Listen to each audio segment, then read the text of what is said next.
Hello brothers, मेरे channel में आपका फिर से स्वागत है। आज मैं आपको हिंदू एकत्र कुटुंब और हिंदू एकत्र कुटुंब की इमलाक मिल्क यानी मिड़कतों के लिए करता होता है, उसके बारे में मैं आपको मालूमात दूंगा। वैसे तो हर समाज के हर कुटुंब में, हर ख़ानदान में, तमाम फैमिलीज़ में, वो चाहे किसी समाज से हों, घर का कोई बड़ा सदस्य जिस उम्र रसीदा, समझदार, पढ़ा लिखा, ईमानदार माना जाता है, वो घर के तमाम अफराद की, कुटुंब के सभी सदस्यों की देखभाल करता है। उनकी बीमारियों में, दुख में, सुख में, उनकी ज़रूरियात पूरी करने में मेहनत व मशक्क़त करता है। और एकत्र एकत्र कुटुंब मुश्तरका ख़ानदान के साथ साथ उसकी जायदाद, खेती बाड़ी, दुकान मकान वगैरह के हिसाब किताब भी रखता है और उससे तमाम अफराद की ख़ुद की भी ज़रूरियात को पूरा करता है। ऐसा हर समाज में होता है। लेकिन एकत्र हिंदू कुटुंब और एकत्र हिंदू कुटुंब की मिड़कत के लिए कर्ता होने का और उसको कायदे की मान्यता होने का एक अलग ही मामला है। यहाँ एक कर्ता होता है, उसके इख्तियारात, उसके अधिकार होते हैं, उसको कायदे की मान्यता होती है, तमाम मेंबर्स उसको मानते हैं, कबूल करते हैं और उस कर्ता के ज़रिए किए गए कारोबार को अदालतों ने डिस्प्यूट्स पैदा होने के बाद अपने फ़ैसलों में उसके उसके तमाम कर्ता के ज़रिए किए गए मामलात को कबूल भी किया है। अब ये कर्ता कैसे होगा? कुटुंब के तमाम सदस्यों की सम्मति से, मर्ज़ी से, खुशी से उसको कर्ता माना जाता है। या वो शख्स किसी ख़ानदान के तमाम अफराद की देखभाल भी करता है, तमाम ख़ानदान के प्रॉपर्टीज़ के भी कारोबार को संभालता है, देख रेख करता है और बरसों से उसको माना भी जाता है। उसके इस कारोबार को कोई डिस्प्यूट नहीं होता, कोई इख्तिलाफ नहीं होता। ऐसी सूरत में वो एकत्र हिंदू कुटुंब का कर्ता मान लिया जाता है। अब कर्ता कि क्या क्या जिम्मेदारियां हैं, तो मैं उसकी मिसाल, उसका प्रमाण मैं यूं दूंगा, उदाहरण उसका मैं यूं दूंगा कि 150 एकड़ ज़मीन कन्नड़ में है, 50-60 एकड़ ज़मीन वैजापुर में है, 25-30 एकड़ अंधानेर नाम का एक देहात है, यहाँ वहाँ है, औरंगाबाद में कुछ कारखाने हैं, पूना में कुछ कारखाने फैक्ट्रीज़ हैं, कोई कपड़े की दुकान, सोने चांदी की दुकान इस गांव में है, कोई दूसरी दुकान, कोई दूसरा व्यापार किसी दूसरे गांव में है। लेकिन ये एकत्र हिंदू कुटुंब की है। पार्टीशन नहीं हुआ, वाटनी नहीं हुई, बंटवारा नहीं हुआ, किसी एक की एक में माल के एक में कब्जे का कोई तस्वुर नहीं है, ऐसा कोई डिस्प्यूट, ऐसा कोई क्लेम भी नहीं। अब ऐसी सूरत में तमाम मेंबर्स, एकत्र कुटुंब के तमाम सदस्य, जिसमें माइनर्स भी हैं, कम पढ़े लिखे भी हैं, नासमझ भी हैं, कोई व्यसनी भी है, तो क्या ऐसी सूरत में वो तमाम कारोबार, तमाम सदस्य बैक वक्त कर पाएंगे? ऐसा तो मुमकिन नहीं है। तो लाजिम है कि ऐसे वक्त में कर्ता की ज़रूरत है। तो फिर वो जो कर्ता जिसको मान लिया गया है या जो कर्ता चला रहा है, घर का बड़ा मेंबर है, मर्द है, पढ़ा लिखा है, समझदार है, ईमानदार है, वो तमाम कारोबार जिनका मैंने अभी भी जिक्र किया, प्रॉपर्टीज़ का, दुकानों का, मकानों का, ज़रिए अराज़ी का, यानी कि नॉन एग्रीकल्चरल लैंड, खेती बाड़ी का जिक्र किया है, उन तमाम का वो ख्याल रखता है। कितनी कमाई हुई खेती से, कपड़े की दुकान से कितनी कमाई हुई, कारखानों से क्या मिला, फैक्ट्रीज से क्या मिला, कहाँ कितना नफ़ा हुआ, कितना नुकसान हुआ, ख़ानदान की ज़रूरियात के लिए, उसकी अपनी ख़ुद की तमाम सदस्यों की ज़िंदगियों की ज़रूरत के लिए क्या खर्च करना पड़ा, ये और वो ये सब उसको करना होगा।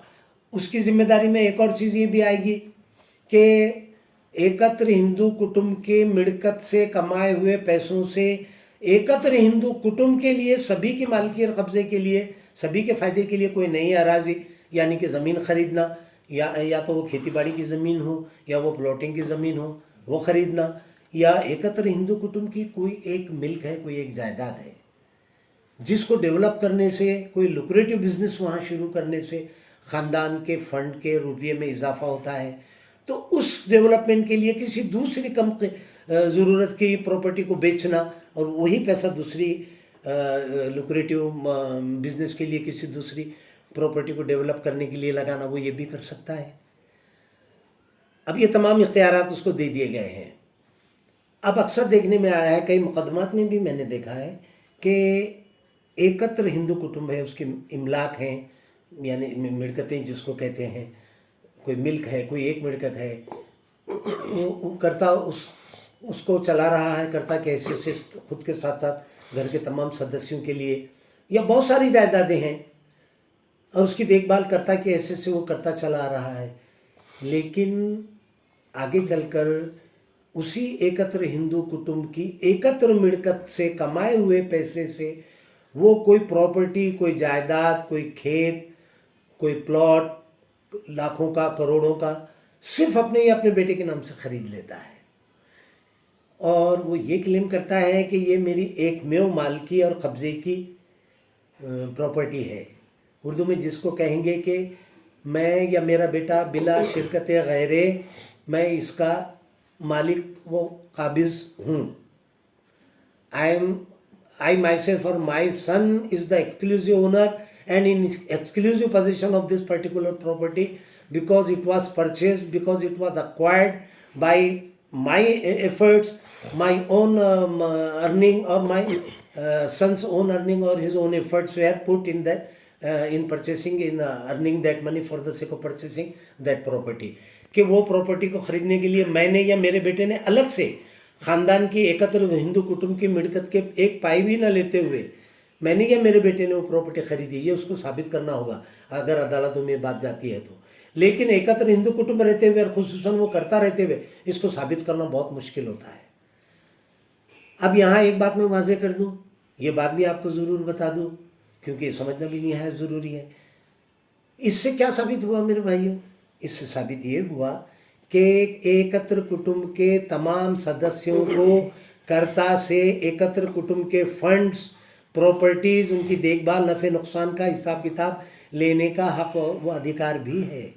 वो उसको पूछ सकते हैं, बताइए कन्नड़ की 100 एकड़ खेती थी, कितनी फसल हुई, उसकी कटाई बुआई फसलों में, उसके काट छाँट में, उसके उसमें नागर वगैरह वगैरह जो किया जाता है, फसल बोते वक्त जो अखराजात होते हैं, बीज वगैरह ख़रीदने के लिए बताइए कितना हुआ, वैजापुर की ज़मीन से कितनी फसल हुई, औरंगाबाद के कारखाने से कितना, पूना के कारखाने से कितना, कौन सी अराज़ी आपने नहीं ख़रीदी ख़ानदान के लिए बताइए किसके नाम से है वो, या कोई प्रॉपर्टी बेचकर दूसरी डेवलप की बताइए कौन सी आपने फ़रोख्त की और कौन सी डेवलप की, या ख़ानदान की कोई किसी फ़र्द की शादी है, किसी की अशद ज़रूरत है, कोई बीमारी है, उसके लिए कोई प्रॉपर्टी बेचना पड़ी तो उसकी कायदेशीर उसकी ज़रूरत थी, उसकी बाकायदा ज़रूरत थी, वो ख़ानदान के लिए ज़रूरी था, ख़ानदान के अफराद के लिए, ये उससे पूछा जा सकता है, ये उसको बताना ज़रूरी है।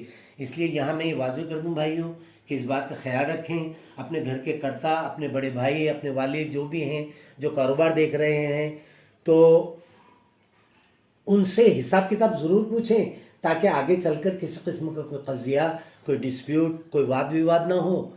और उस कर्ता की भी जिम्मेदारी है कि वो उनको ज़रूर बताए कि देखिए भाई, आइए बैठिए, मुझसे हिसाब लीजिए, देखिए ये ऐसा ऐसा हिसाब किताब है, ये नफ़ा है, ये नुकसान है, ये ख़रीदा, ये फ़रोख्त किया, ये तमाम सामने आईने की तरह साफ़ है, इससे कारोबार भी स्मूथली चलता रहेगा। अब इस कर्ता के से हिसाब किताब ज़रूर लिया जा सकता है, लेकिन बिला वजह जलन से, दिल की जलन से, या मैंने भी करना चाहिए, मुझे क्यों नहीं इख्तियार दिया गया, ऐसा कोई भाई समझ रहा है, कोई बेटा समझ रहा है, और बिला वजह कर्ता के कायदेशीर मामलात पर, निहायत ईमानदारी से किए गए मामलात पर वो ज़र्ब लगाना चाहता है, तो ऐसा नहीं चलेगा।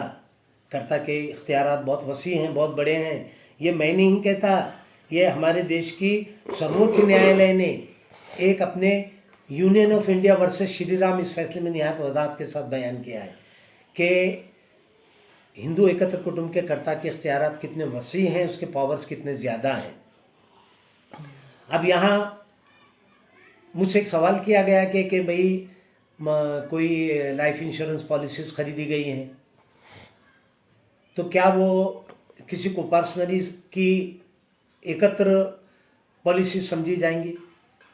अब मैं यहाँ इसको यूँ बयान करते चलूँ, इसकी मैं यहाँ यूँ वजाहत करूँगा भाइयों कि अगर कोई लाइफ इंश्योरेंस पॉलिसीज़ तमाम कोपार्सनरी के सदस्यों के लिए, इन अदर वर्ड्स कोपार्सनी के लिए कोपार्सरी के तमाम सदस्यों के लाभ के लिए लाइफ इंश्योरेंस पॉलिसीज कोपार्सरी के कुछ सदस्यों ने खरीद ली या ले ली, तो वो तमाम कोपार्सरी के तमाम सदस्यों के लिए होगी।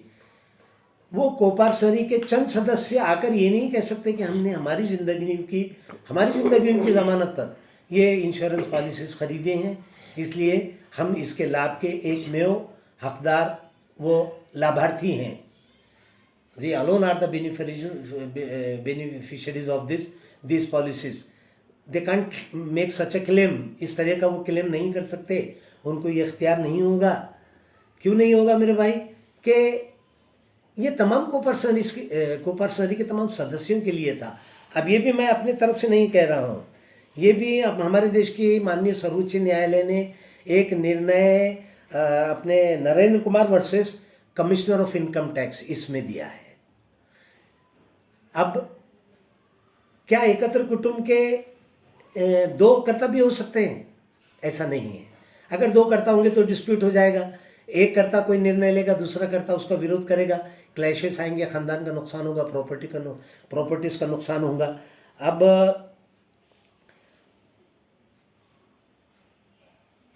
ये जो मैंने आपको बताया कि एक ही कर्ता होगा, तो ये फैसला भी हमारे देश की सर्वोच्च न्यायालय ने माननीय सर्वोच्च न्यायालय ने अपने एक निर्णय में दिया है।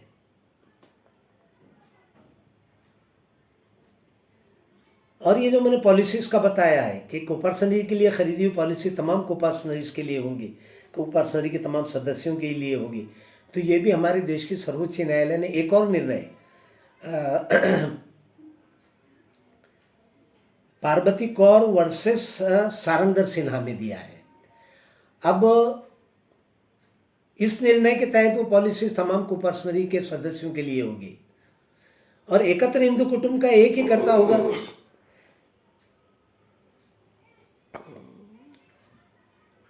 इसका भी फैसला माननीय सर्वोच्च न्यायालय ने दिया है वजाहत के साथ। एक चलते चलते एक बात बताना निहायत जरूरी है। अब हमारे मन में इस वक्त शंका आ रही होगी कि कोई कुटुंब का जूनियर मेंबर किसी फैमिली का, किसी एकत्र कुटुंब का कर्ता हो सकता है? बिल्कुल हो सकता है।